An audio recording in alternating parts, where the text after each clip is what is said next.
Jésus et Mahomet sont-ils les causes du retard de l'Afrique? C'est ce que certaines personnes pensent et elles proclament le retour aux sources en ces temps-ci. Donc, comme quoi il faudrait retourner aux sources pour pouvoir émerger. Jésus et Mahomet sont-ils les causes du retard de l'Afrique? C'est du moins ce que certaines personnes pensent en ces temps-ci.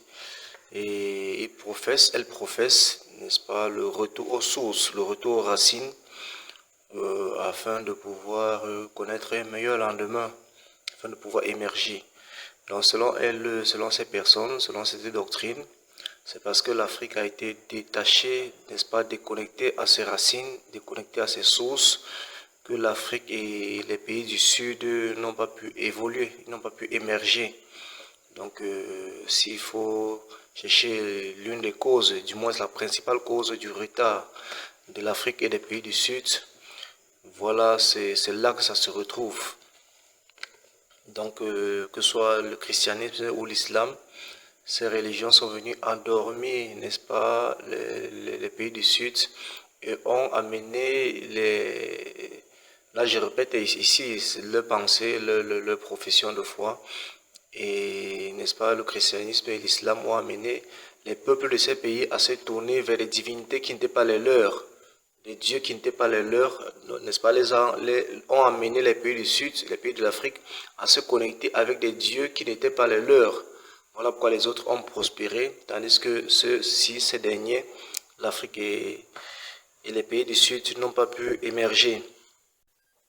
Alors pourquoi est-ce qu'il faut revenir sur cette doctrine, sur ce courant de pensée? C'est parce que cela fait des ravages, cela fait des dégâts dans le monde, en ces temps de trouble, en ces temps de turbulence.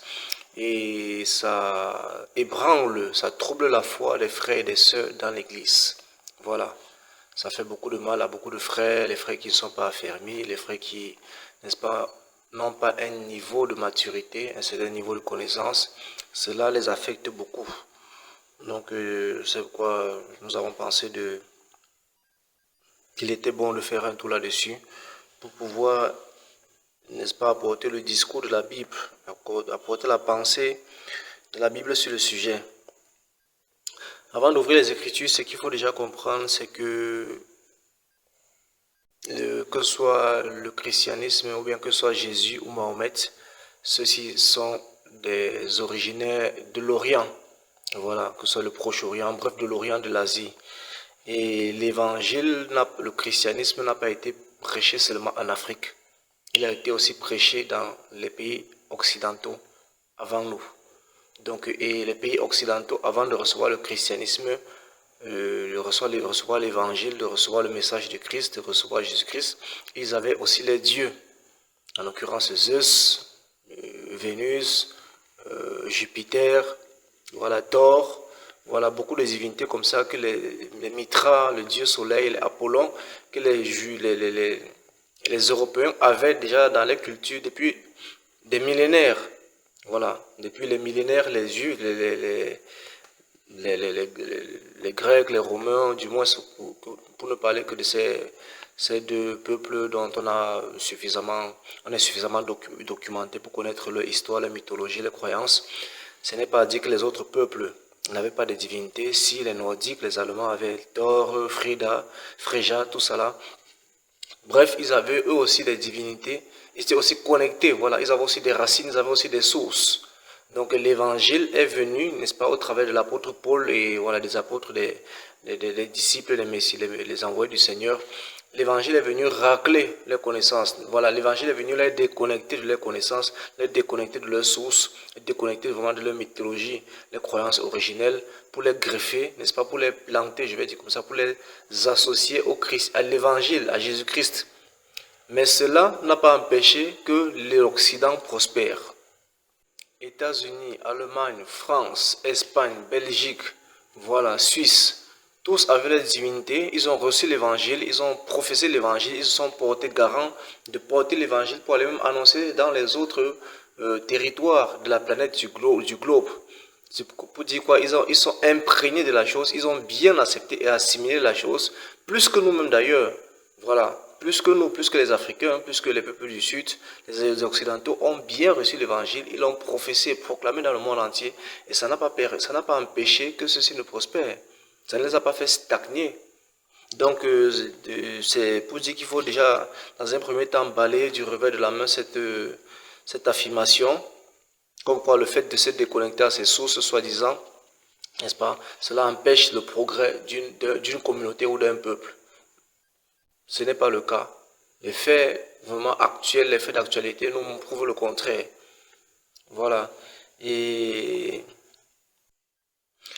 très clairement, pour ne pas faire long, la prospérité ou l'émergence, n'est-ce pas, ne fût-ce infrastructurelle et économique d'une nation repose sur des principes.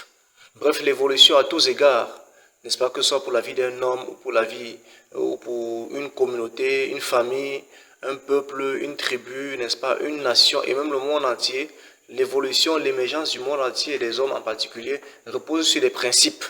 Et la Bible nous parle de ces principes-là. Et quand on parle de principe, le principe ne fait pas de distinction sur les exécutants du principe. Je veux dire, lorsqu'une personne exécute un principe, le principe ne va pas juger la personne en fonction de sa couleur de peau, en fonction de ses croyances, de ses convictions, n'est-ce pas, pour lui répondre ou pour ne pas lui répondre. Un principe, c'est un principe. Par exemple, lorsqu'on lance une graine dans la terre, c'est un principe, automatiquement, la graine va germer et elle va croître. Elle va ressortir de la terre, une plante va s'élever. C'est un principe, la semence c'est un principe. Que tu sois jeune, que tu sois vieux, si tu lances une graine ou une semence dans de la terre, quelques jours après, attends-toi à ce qu'une plante, n'est-ce pas, une germination se produise et qu'une plante finisse par sortir de la terre. Ça, c'est la loi de la semence. Qu'on soit blanc, qu'on soit noir, qu'on soit jaune, qu'on soit rouge, qu'on soit petit, qu'on soit grand, qu'on soit homme, qu'on soit femme, qu'on soit d'une quelconque confession religieuse, d'une appartenance politique, ce sont des principes qui sont valables pour tous. Un autre principe, c'est le principe de la fécondation.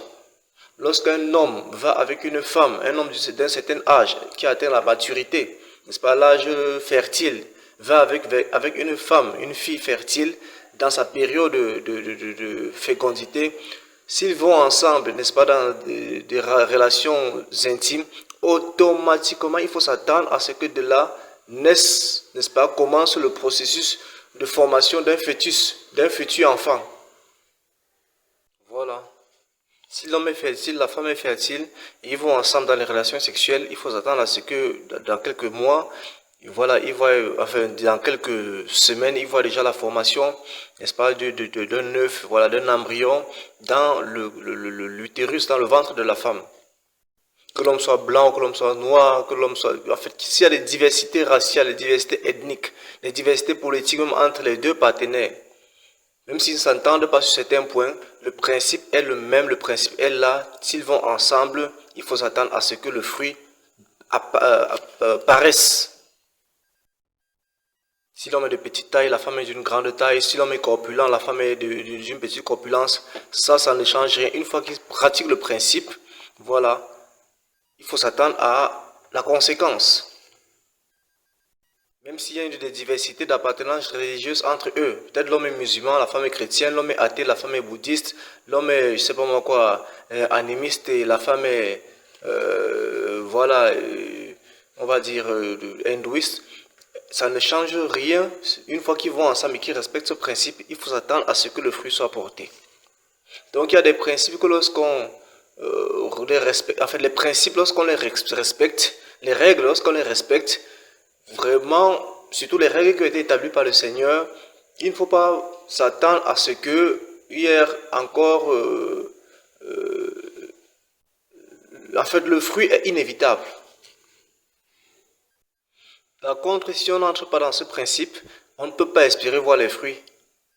Si un homme vit avec une femme sur le même lit pendant 10 ans et qu'ils ne se connaissent pas, ils ne vont pas ensemble, ils ne respectent pas ce principe-là, ils ne peuvent pas s'attendre à voir des enfants comme ceux qui vont ensemble, ceux qui respectent le principe, ont les enfants.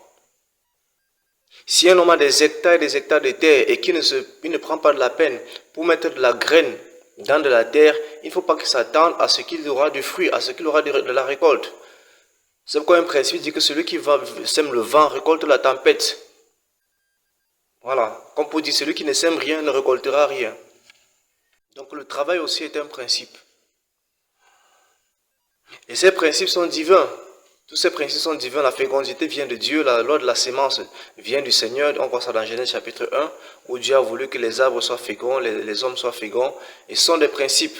Et le principe que les Occidentaux ont su respecter, n'est-ce pas, que ce soit consciencieusement ou indépendamment de leur volonté, se retrouve dans Jean chapitre 17, verset 21. Voilà, il va dire, afin qu'ils soient tous un, comme toi, Père, tu es en moi, et comme je suis en toi, afin qu'ils soient aussi un en nous, pour que le monde croie que tu nous as envoyés. Voilà, au verset 23, il va dire, moi en eux et toi en moi, afin qu'ils soient parfaitement un. Voilà. C'est un principe, dans quel sens?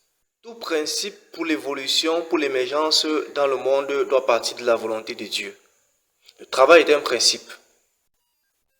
Et à côté du travail, il y a des éléments qui doivent entrer qui doivent aller ensemble pour que vraiment le fruit du travail soit vraiment consistant.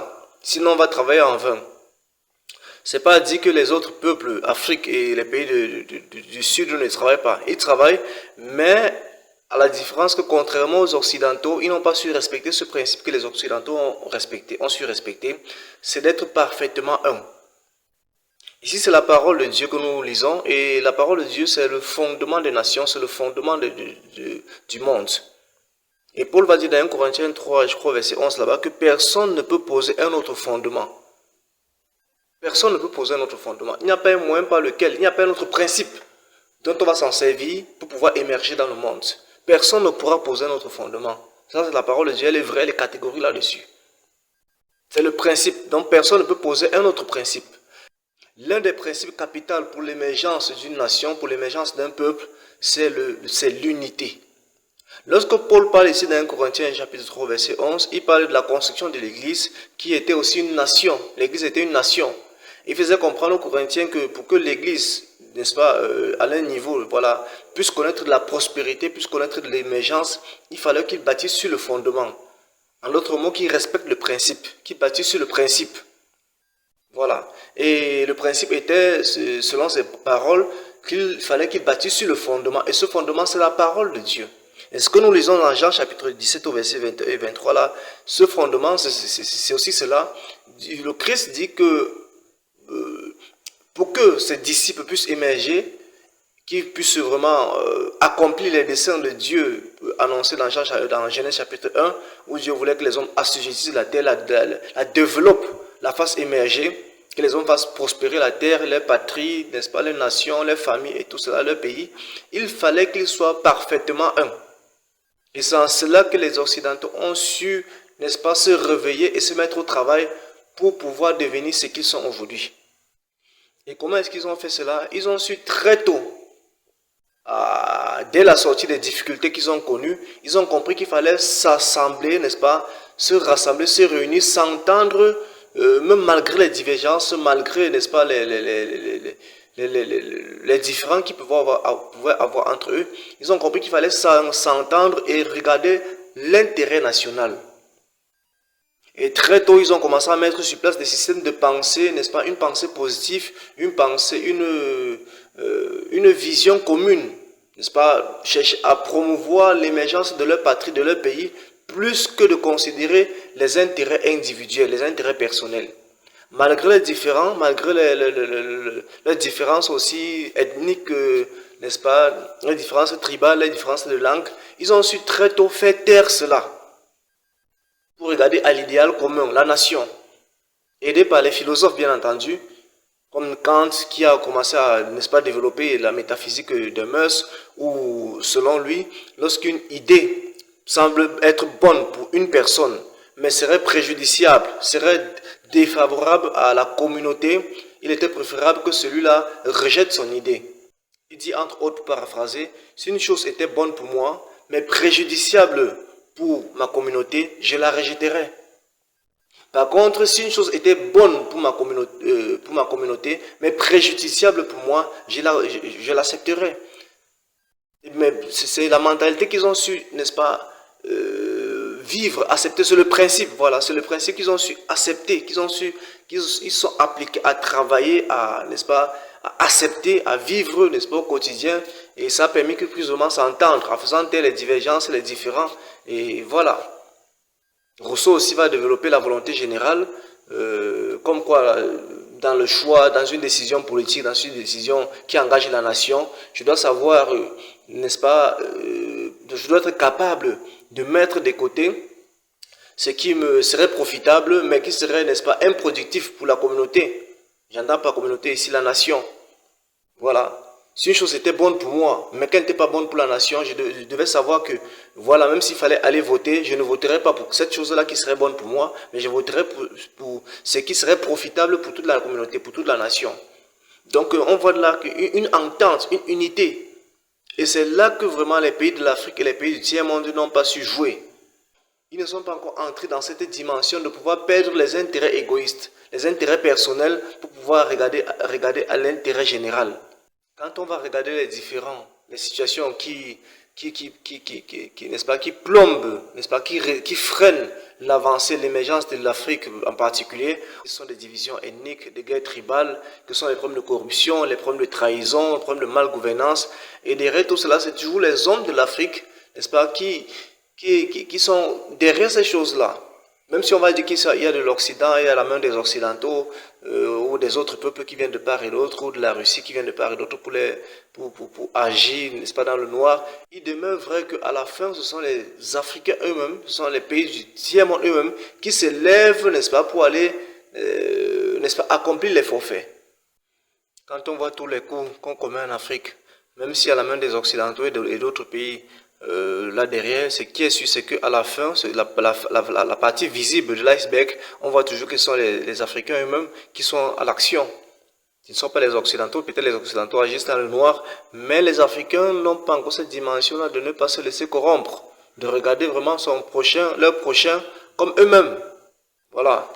Bon, loin de moi aussi la pensée de généraliser, c'est vrai qu'il y a des Africains qui se distinguent, mais dans la grande majorité, et depuis plusieurs siècles, plusieurs décennies, le constat reste le même, c'est que c'est l'Africain qui trahit son frère, c'est l'Africain qui trahit son proche. Donc si ce principe n'est pas respecté, il ne faut pas s'attendre à ce que vraiment on puisse voir un miracle, on puisse voir un changement dans nos pays. Non, ce ne sera pas possible. C'est un principe divin, c'est le fondement sur lequel les nations tous doivent bâtir et personne ne peut poser un autre fondement. Très tôt, les Occidentaux ont compris qu'il fallait vraiment travailler ensemble, regarder l'intérêt commun, vraiment travailler ensemble. Et ils ont su même inculquer cette pensée dans la tête de leurs tout petits, de leurs enfants, avec les dessins animés comme les Trois Mousquetaires, avec une devise un pour tous, tous pour un. C'était déjà pour préparer les générations, les enfants, n'est-ce pas, les générations à venir, à porter en eux un esprit patriotique. Voilà, avoir l'intérêt de la patrie, et non les intérêts égoïstes. Et quand on regarde en Occident, difficilement on verra les scandales qu'on voit en Afrique et dans les pays du tiers-monde, où vraiment les hommes s'amassent de l'argent, détournent les fonds publics, en toute impunité. Ce serait très difficile. C'est vrai qu'il y a des cas isolés, il y a des cas, mais c'est difficile de voir cela en Occident. Très difficile. Pourtant, par chez nous, en Afrique, les faits de corruption sont avérés. Voilà. On produit des routes sur les chemins, on voit comment les hommes en tenue vraiment font du raquettage à leurs propres proches, sur leur propre population.